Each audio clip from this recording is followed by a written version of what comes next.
আব্দুল্লাহ বিন মাসউদ রাদিয়াল্লাহু আনহু থেকে বর্ণিত, তিনি বলেন, সহিহ বুখারীর 6533, 6864, মুসলিমের 1678, ইবনে মাজার 2666 এবং 64 এবং 2666-তে এসেছে যে রাসূল সাল্লাল্লাহু আলাইহি ওয়াসাল্লাম বলেছেন, আউয়ালু মা ইউকদা বাইনান নাসি ইয়াউমাল কিয়ামাতি ফিদ দিমা।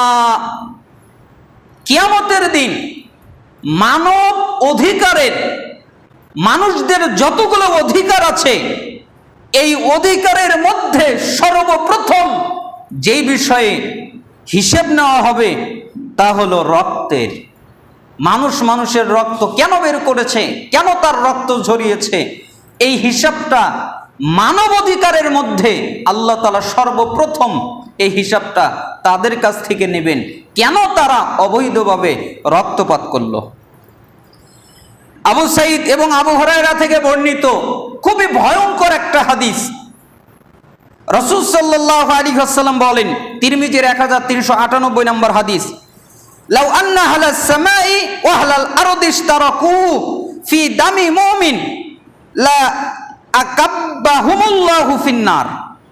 শুনে রাখো, যদি আকাশ মানে আকাশের যত বাসিন্দা আছে এবং পৃথিবী, এই পৃথিবীর সকল বাসিন্দা যত আছে, আকাশের বাসিন্দা এবং পৃথিবীর বাসিন্দা সকলে মিলে যদি অন্যায়ভাবে কোনো মুমিনকে হত্যায় অংশগ্রহণ করে যে কোনোভাবে, তবু আল্লাহ তাআলা তাদের সকলকে মুখ থুবড়ে জাহান্নামে নিক্ষেপ করবেন। আল্লাহ কোনো পরোয়া করবেন না।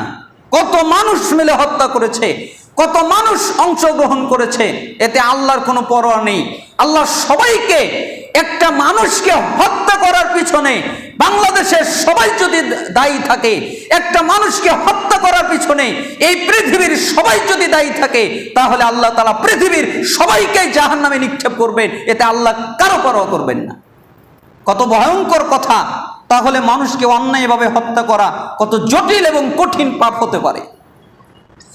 আব্দুল্লাহ বিন আব্বাস এবং আব্দুল্লাহ বিন মাসউদ রাদিয়াল্লাহু আনহু তিনি আরো বলেন, সিবাবুল মুসলিম ফুসুক ওয়া কিতালুহু কুফরুন। মুসলিমকে গালি দিও না, গালি দেওয়া হলো ফাসিকি। তুমি যদি মুসলমানকে গালি দাও তাহলে তোমার মধ্যে ফিসক আছে, তুমি ফাসিকদের মধ্যে গণ্য। আর মুসলমানকে হত্যা করো না, মুসলমানকে হত্যা করা হলো কুফরি। তার মানে তুমি যদি মুসলমানকে হত্যা করো, তোমার ভিতরে কুফরির কর্ম পাওয়া যেতে পারে, কুফরির কর্ম আছে, তুমি কুফরি করেছো, তাদের অন্তর্ভুক্ত যারা কুফরি করে। অতএব না মুসলমানকে গালি দেওয়া যাবে, না কোনো মুসলমানকে হত্যা করা যাবে। রাসূল সাল্লাল্লাহু আলাইহি ওয়াসাল্লাম আরো বলেন, লা তারজিউ বাদি কুফারাই ইয়াদরিবু বাদুকুম রিকাবা বাদ।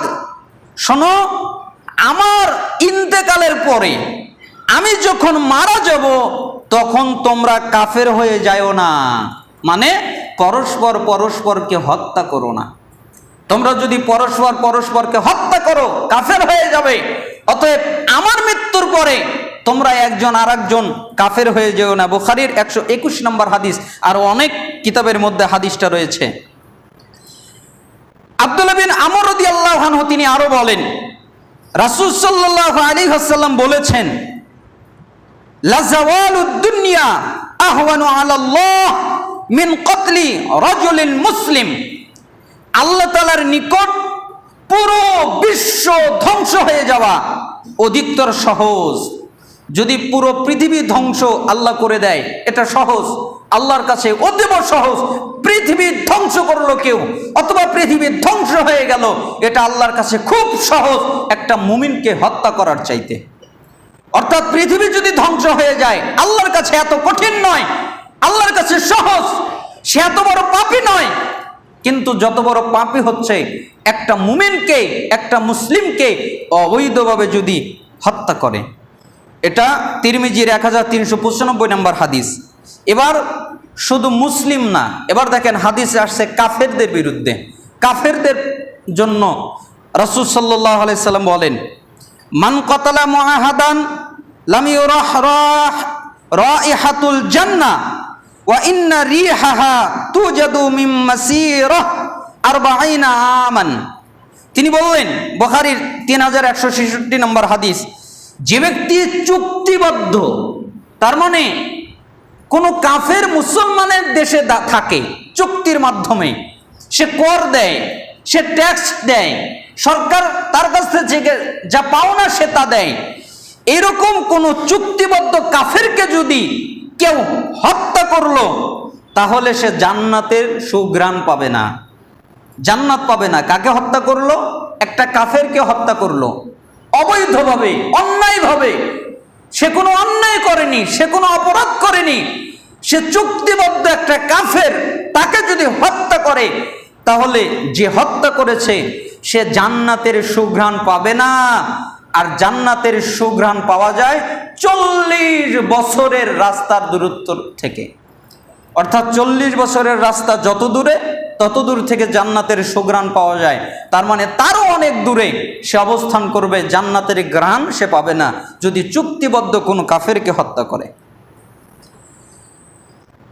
জুনদুব রাদিয়াল্লাহু আনহু থেকে বর্ণিত, তিনি কত তাবেঈকে ওসিয়ত করতে গিয়ে বললেন, মানুষের অঙ্গ প্রত্যঙ্গের মধ্যে সর্বপ্রথম পেট পচে গলে দুর্গন্ধময় হয়ে যায়।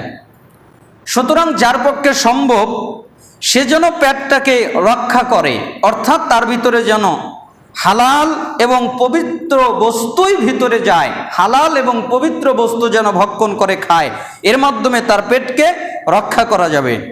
তেমনিভাবে যার পক্ষে এটাও সম্ভব যে তার এবং জান্নাতে যাওয়ার মাঝে এক করতলি ভর্তি অবৈধভাবে প্রবাহিত রক্ত বাধার সৃষ্টি করবে না, তাহলে সে যেন তাই করে। অর্থাৎ সে মানুষের রক্ত বের করেছে, সেটা তাকে জান্নাতে যেতে বাধা তৈরি করবে, জান্নাতে যেতে দিবে না।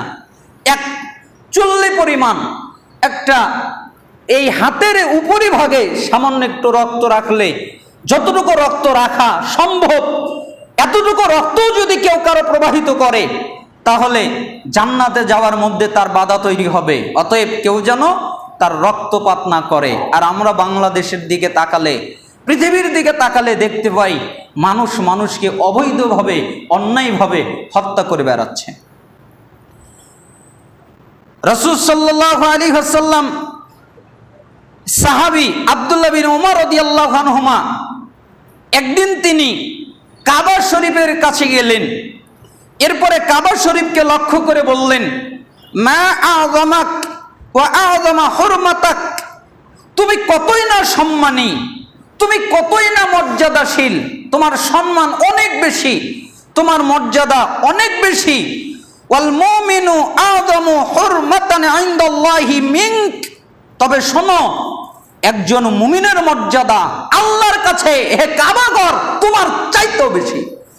তোমার মর্যাদা আল্লাহর কাছে যত বেশি, তোমার সম্মান আল্লাহর কাছে যত বেশি, তোমার মর্যাদা আল্লাহর কাছে যত বেশি, একটা মুমিনের মর্যাদা আল্লাহর কাছে, হে কাবাঘর, তোমার চাইতেও বেশি। তাহলে একটা মানুষ কিভাবে একটা মানুষকে অন্যায়ভাবে হত্যা করে, অন্যায়ভাবে রক্তপাত করে? এই হাদিসটা তিরমিজি 2032 নম্বর এসেছে।